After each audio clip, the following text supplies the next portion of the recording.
refine teaching methods by evaluating rubric results. So rubric results can be analyzed to refine teaching methods and instructional strategies by examining patterns in student performance and identifying areas of strengths or weaknesses. In this koan, kani siya nga, siya nga, kani siya. Kani siya rin kay, while nadawatan na si teacher ang feedback, na may feedback na nadawat ang teacher o ang student. Kana nga po, makaibaw si teacher kung dako ganigado or gamay-gado, makaibaw siya kung unsa pa'y angan niya i-improve sa iyang strategy. Gets? Kaya kung ngayon tanga halagang high score, wala siguro siya kasabot sa akong pagtudlo. Ana? Diba?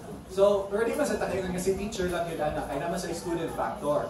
Pero na-focus lang sa takayon niya sa kuan. Ha? Oo. Nandiyo ba ka? Okay na? So this process of reflection and adjustment contributes to ongoing pedagogical improvement and enhances the overall effectiveness of instruction.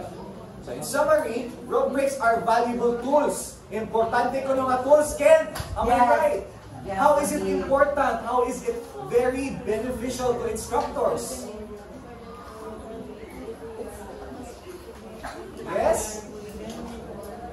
Okay, I want you to listen, ha? Rubrics are valuable tools that support instructors in maintaining consistency, di ba? Okay, consistent ang assessment.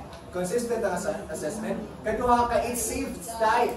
So, saving time na, and providing effective feedback and clarifying expectations and refining teaching methods. So, by leveraging rubrics effectively, educators can enhance pa ang ilang teaching methods, the quality of their teaching and assessments, and promote student success in sustainable manner.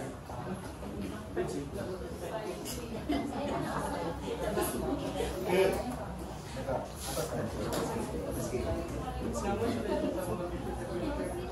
Okay. Kanina nag-story na ta about koan. Ang benefits sa rubrics sa instructors or sa teachers. Karon ari na punta sa students. So napoy benefits ang rubrics sa students. First is understanding expectations and assignment components. Kaya ganina ang rubrics naghatag o it provides feedback. Then when it provides feedback, din nakasabot provides feedback katong nakahibaw kung unsay imong angay nga ipakita. So rubrics provide students with clear guidelines regarding the expectations and components of an assignment.